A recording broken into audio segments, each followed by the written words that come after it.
شناور 1 وضعیت مسیر آزاد و پایدار از سرعت 7 گره دریافت شد. همراه بمانید تا خروج کامل. تایید. ادامه میدهیم.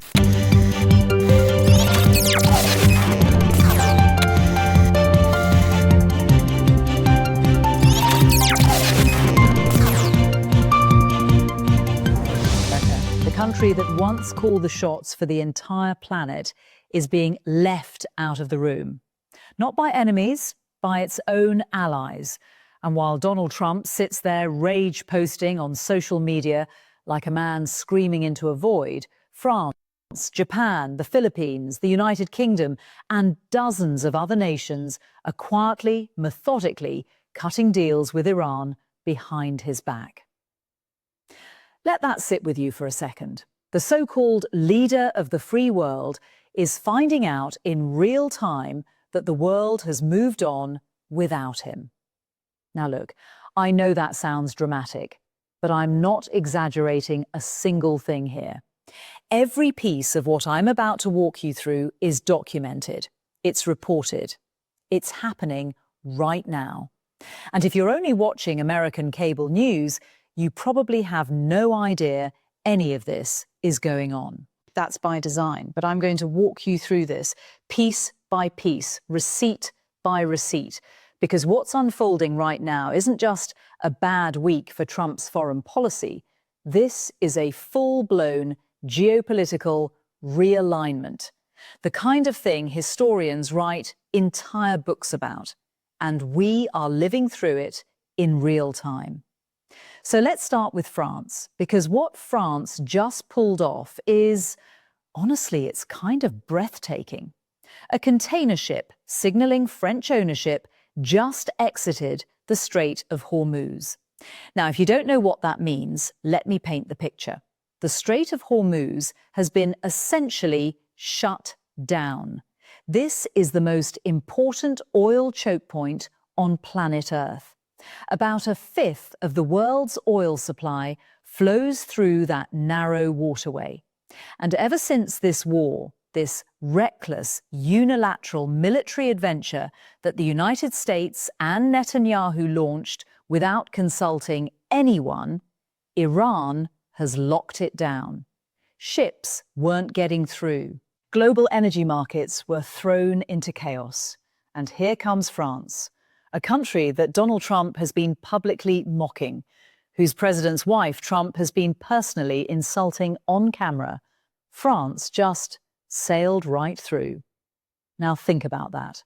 How did they do it? They didn't bomb their way through. They didn't send a carrier group. They didn't threaten Iran with annihilation. They negotiated. They worked the diplomatic channels.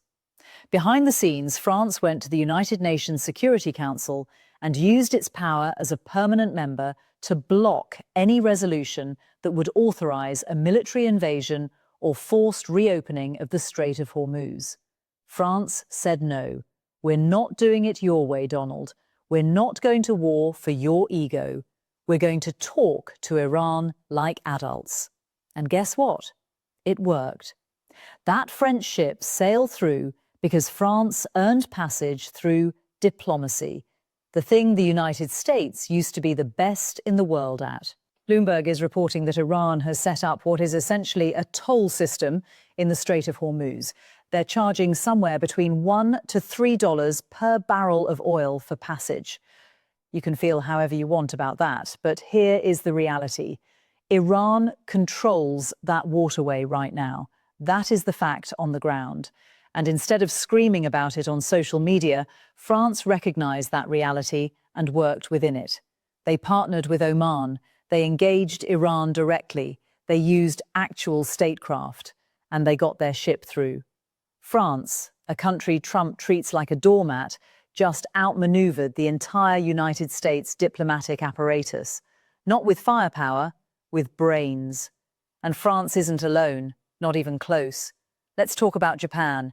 Japan is dealing with an energy crisis right now. They are critically low on liquefied natural gas, LNG. Their economy, their heating, their power grid, it all depends on that supply. And Japan needed to get a tanker through the Strait of Hormuz, or things were going to get very bad very quickly. So what did Japan do? Did they call Donald Trump and beg for help? No, they went around him. Reports are indicating that Japan, under Prime Minister Takahashi, either negotiated directly with Iran's President Pezeshkian or used intermediaries like Russia or Pakistan to broker a deal. And it worked. Mitsui OSK Lines confirmed that a Japanese-owned LNG tanker crossed through the Strait of Hormuz. And here's the part that shows you how smart Iran is playing this. Iran didn't open the floodgates. They are being surgical about it. They recognize Japan is desperate for LNG, and they're letting just enough through to keep Japan at the negotiating table. Just enough to keep them engaged. Just enough to make Japan understand you need US. Not the US as in the United States, you need US, Iran. That is a level of strategic patience that Donald Trump couldn't spell, let alone execute. Donald Trump rants and raves every day with no plan. It's why he's bankrupted everything he's touched. This casino, that company, this casino again. And now we're watching the same pathology play out on the world stage. Now let's talk about what Macron said in Seoul, because this is where the real story is. This is where you see the future being built. He said, we should not be passive in this new disorder. We have to build a new order. A new order.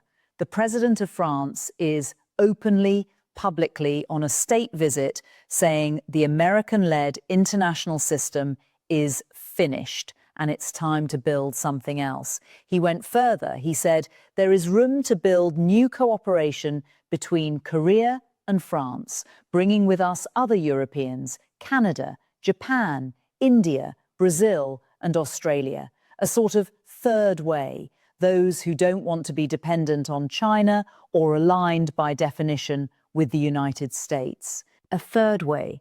You add up those countries, Canada, Japan, India, Brazil, Australia, South Korea, the European bloc, that's a massive chunk of the global economy and military power, all saying the same thing.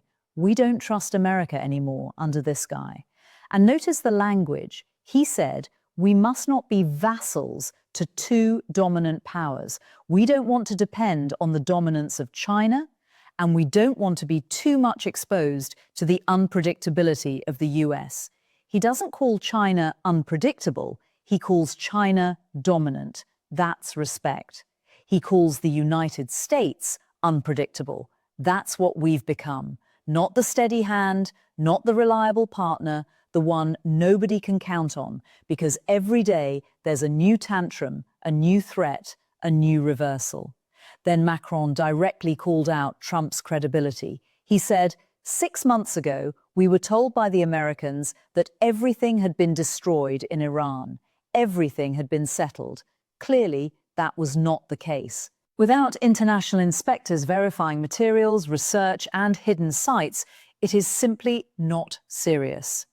A world leader calling the United States not serious.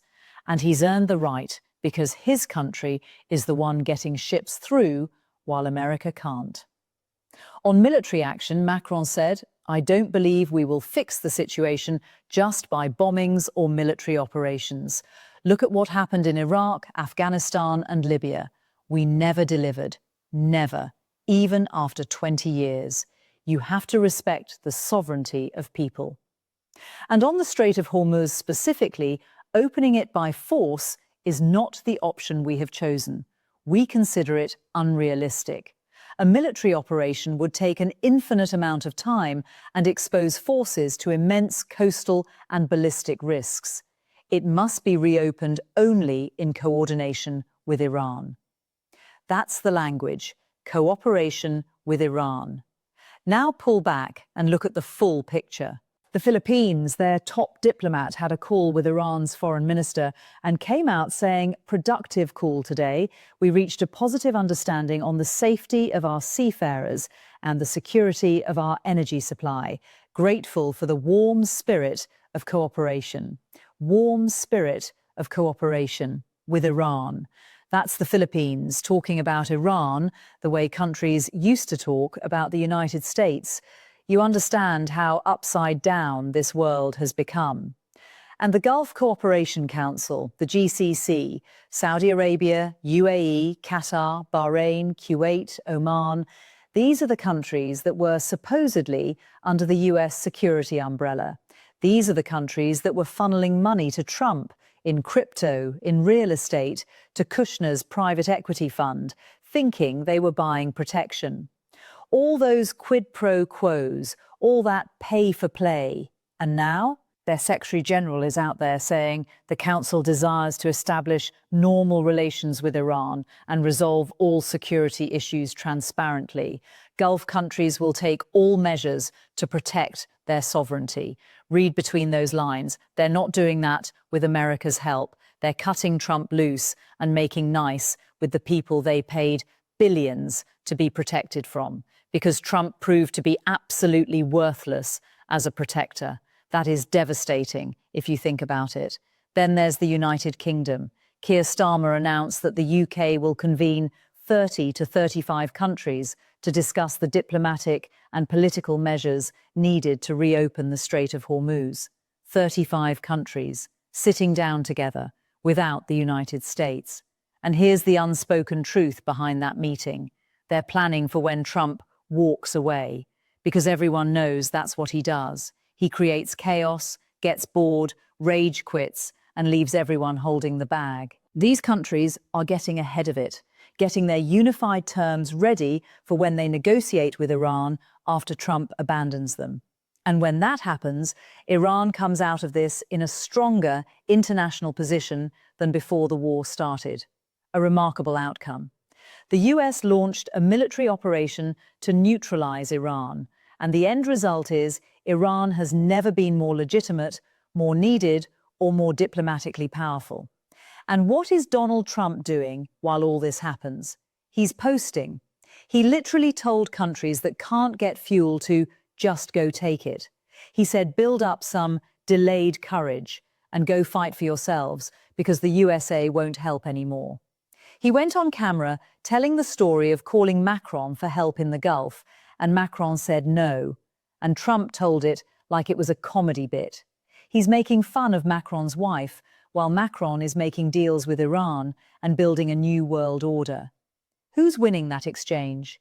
It's not even close. A French general, General Yakovlev, mocked the Trump administration's plan to build a runway inside Iran to extract uranium and fly it out. He said American officials should stop snorting cocaine between one meeting and the next. That's a general from an allied nation saying that about the United States. That's how ridiculous we look to the rest of the world. Meanwhile, Putin's inner circle, they're posting "Goodbye NATO, see you later." Not because Russia defeated NATO militarily, because Donald Trump is dismantling it for them. Every strategic goal Putin has had for 20 years, weakening NATO, isolating the US, fracturing Western alliances, empowering Iran, Trump is delivering on a silver platter. Here is the reality that nobody wants to face. What we're watching isn't just a collection of embarrassments, it's a structural shift in how the world works. For 80 years, the United States sat at the center of global alliances, trade deals, and security agreements that gave us enormous power. And Trump has taken a wrecking ball to every single thread of that web. NATO allies insulted and abandoned, trade partners slapped with tariffs, military allies told to fend for themselves, and now those countries are doing exactly what Trump told them to do. They're fending for themselves, building new networks, new alliances, new trade routes.